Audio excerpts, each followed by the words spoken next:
O assunto que a gente fica vendo nas primeiras páginas, se é que a gente ainda pode falar em primeiras páginas, mas como expressão ela ainda vale, as primeiras páginas dos jornais, né? O horroroso caso, o lamentável caso da roubalheira do INSS. É muito difícil, a gente falava disso aqui, é muito difícil aquilatar, né? Qual é o roubo é pior, né? O INSS, a Previdência, ela foi assaltada há 35 anos num escândalo, uma máfia monumental, de uma advogada georgina que ficou famosa na época, porque ela fugiu do Brasil, foi pega, tal, já faleceu.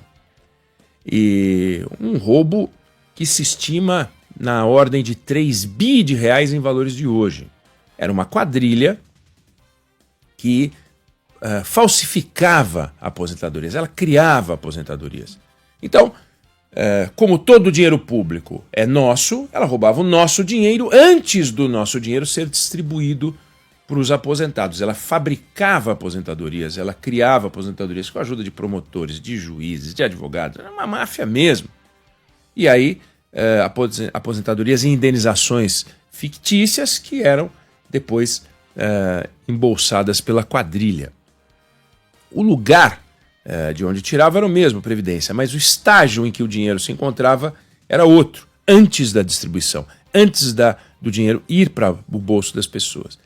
Essa corrupção que a gente está vendo agora, essa roubalheira que a gente está vendo agora, que não acontece sem corrupção, não tem jeito, essa roubalheira, ela acontece depois que o dinheiro já foi distribuído para as pessoas. Então, o Petrolão assaltou o dinheiro dentro da Petrobras e outras estatais, o Mensalão pegava dinheiro do governo, digamos assim, mas que era nosso, antes de ser distribuído para algum.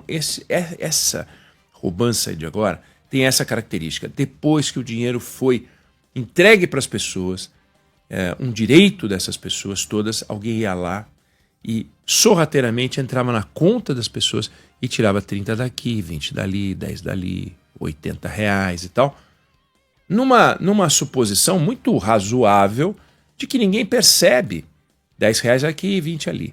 Tanto que começou com um número de reclamações que eu tenho certeza que assim que os aposentados começaram a falar e falaram com um parente, o parente falou, meu, 10 reais deve ser, pô, a gente paga imposto para tudo, deve ser um desconto qualquer ali, natural, do imposto de renda.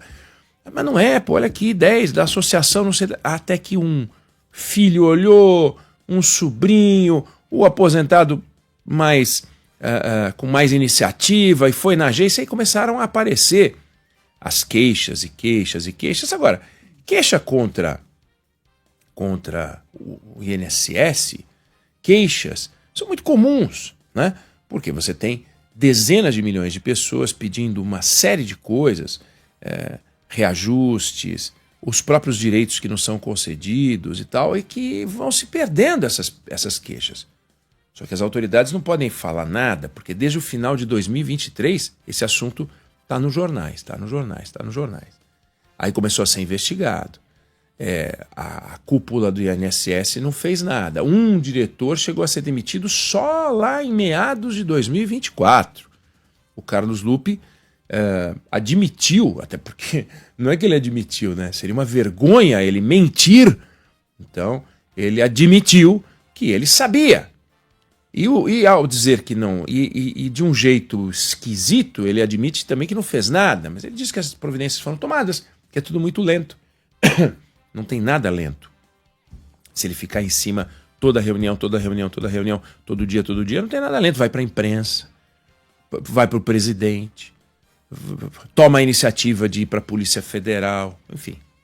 E as coisas foram indo. Então, virou esse escândalo pavoroso, monumental, que explodiu no colo do presidente da República e que também explodiu no colo do presidente o outro escândalo, que é um ministro que não tem coragem de pedir as contas. Um presidente fragilizado politicamente, com uma base que não é consistente, é gelatinosa, não está não pode sair demitindo os ministros, mas o ministro, se valendo disso, não quer nem saber da biografia dele, se ele tem a defender, se ele tem a defender alguma coisa no governo, não quer nem saber. E aí começa uma outra etapa, que é a discussão sobre CPI.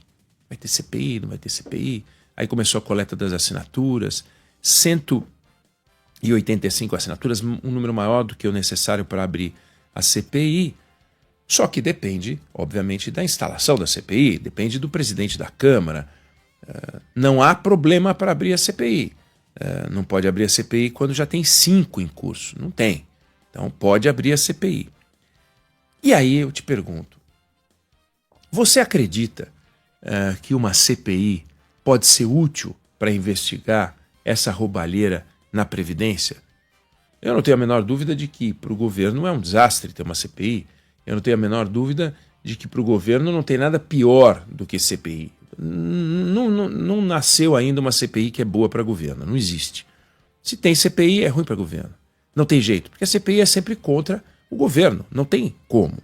A gente teve CPI, por exemplo, da Ferrovia Norte-Sul, no governo Sarney, investigava uma licitação do governo Sarney, não é uma coisa positiva.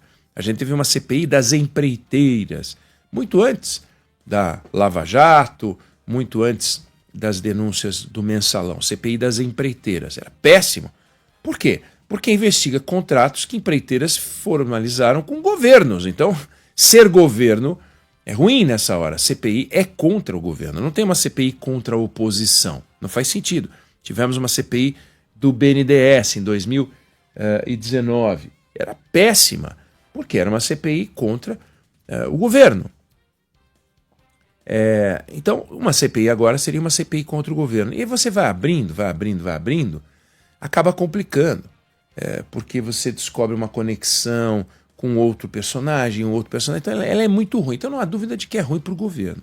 Mas a pergunta que eu queria te fazer é, você é das pessoas que acha que a CPI é boa para esclarecer o que aconteceu? Você acredita que os deputados que vão se envolver nessa investigação têm por objetivo realmente esclarecer no detalhe o que aconteceu? Mecanismo não falta. Podem realizar diligência, podem convocar ministro, podem tomar depoimento, podem fazer o esteja preso, né? Você esteja preso. Podem inquirir testemunhas, podem ouvir indiciados, que a polícia já está tocando, podem pedir documentos, informações, quebrar sigilo, podem fazer um monte de coisa. Mas eu te pergunto, você acredita que os deputados têm por objetivo esclarecer o que está acontecendo? Ou nós estamos em 2025, véspera de um ano eleitoral, ou isso tende a se tornar uma discussão político-partidária, eleitoral, antecipando 2026 para colocar o governo na lona, nas cordas, contra as cordas? Qual é a sua impressão, né? A experiência mostra que as CPIs elas não descobrem coisa alguma. A gente já teve CPI da violência urbana, a gente já teve CPI da Previdência Social, a gente já teve CPI do sistema financeiro habitacional, a gente já teve CPI, eu falei, da Norte-Sul, nós tivemos CPI dos fundos de pensão de estatais, nós tivemos CPI da biopirataria, falsificação de medicamento, da Petrobras, da Covid, do BNDES. E quando você vai olhar, eles produzem muito número, muito barulho, muita confusão.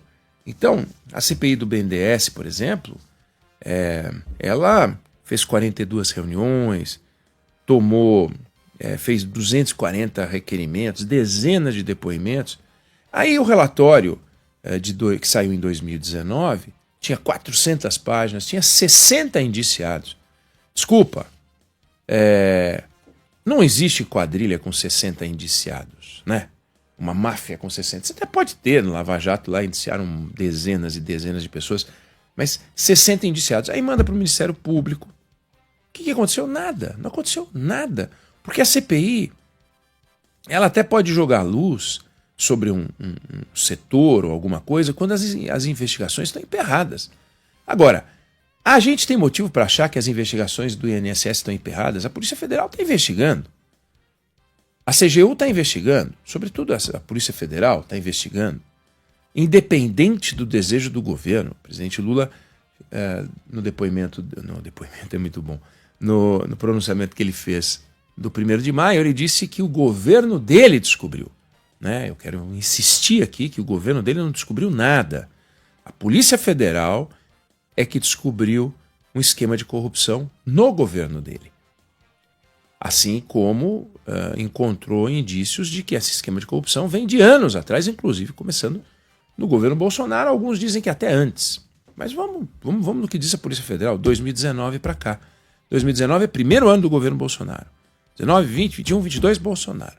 23, 24 e 25, Lula. Então a gente tem 7 anos de corrupção. Dos quais 3, 2,5, 2 ponto alguma coisa, governo Lula. Dos 6,3 desviados, 4 bilhões no governo Lula. Então as coisas se intensificaram, se avolumaram. E deveriam ter sido interrompidas com a entrada do probo, correto, honestíssimo ministro Carlos Lupe. Ele deveria ter colocado pessoas honradas, incapazes de desviar recursos, ao montar o INSS. E ao montar o INSS, a estrutura de comando do INSS, ele colocou pessoas lá que não eram infensas a abordagens criminosas. Pessoas que participaram, segundo a Polícia Federal, do esquema de corrupção. Segundo a Polícia Federal, não segundo a CPI. Segundo a Polícia Federal, participaram do esquema de corrupção. É o procurador, é o presidente do órgão, é diretor de benefícios. Aí um diretor de benefícios viria a ser demitido 1 ano depois de assumir o cargo, por envolvimento no esquema. Aí o que entrou também acabou sendo afastado. E o ministro não fez nada. A Polícia Federal já descobriu isso e está investigando. Então faz sentido a gente imaginar o Congresso Nacional agora se envolvendo nessa investigação para tentar descobrir alguma coisa. Tudo que eles vão descobrir, na maior parte das vezes, virá do trabalho da Polícia Federal. Né? Então, o que acaba acontecendo muitas vezes, a gente já vê as imagens, deputados segurando cartazes contra a corrupção, mostrando uma indignação e tal, tentando faturar politicamente para tirar uma casquinha na eleição do ano que vem. Então, assim, essa investigação tem que correr até o fim. Os canalhas, os criminosos têm que ser presos. Roubar o dinheiro dos aposentados é um negócio que, olha, é de se imaginar o que pode ser mais grave do que isso. Mas isso já está sendo investigado. Se por acaso a Polícia Federal falhar na investigação, e a gente não tem nenhum motivo para isso, porque a Polícia Federal bateu forte em cima dessa história, você poderia até dizer, vamos fazer uma investigação, uma CPI, para entender por que a Polícia Federal não está investigando o INSS. Isso é outra discussão. Mas a Polícia Federal está investigando o INSS. Então a CPI, para fazer circo, que é o que vai acontecer com aquela indignação daquele troço, não faz o menor sentido. Razão pela qual, embora muita gente séria, muita gente que eu admire, apoia as CPIs, acham que são um instrumento pertinente para jogar luz nos problemas, a minha visão é muito ácida sobre as CPIs, porque eu olho não para frente,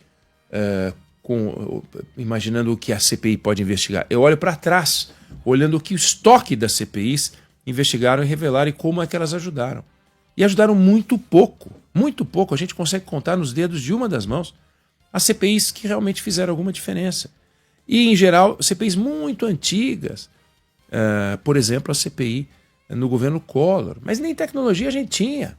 Então os cheques chegavam fisicamente em caminhões, quando falava assim, quebrar o sigilo, chegavam caminhões de mudança, Fábio, para levar documentos para lá.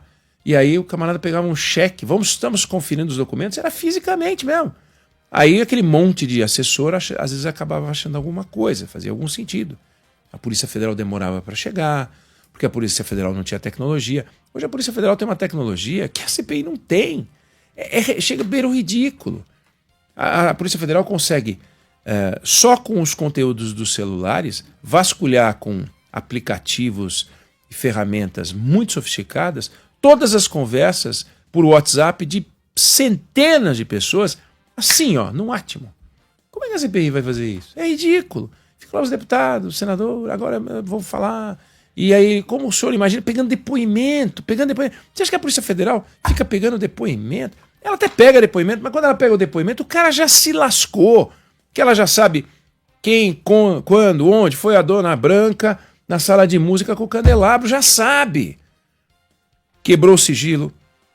Ela sabe se os celulares se encontraram. Tem quantos e quantos casos já foram resolvidos pela Polícia Federal sem ter que dar um telefonema, sem ter que convocar uma pessoa. É só mesmo a busca e apreensão ou a ordem de prisão, porque já sabe, já conhece a história toda. Então, a tecnologia, sobretudo, colocou a Polícia Federal num patamar tão mais elevado e, claro, o comprometimento com a investigação também, que torna a necessidade de CPI uma coisa muito secundária. Mas ainda a gente sabe que é exploração política. Então eu não tenho dúvida de que é ruim para o governo ter uma CPI, porque esses casos ficam falando, é um outdoor com aquelas imagens e é uma falação e tal. Mas do ponto de vista prático, para esclarecimento do crime, não funciona. Eu não sei se você concorda ou discorda, mas essa é a opinião que eu tenho sobre o assunto.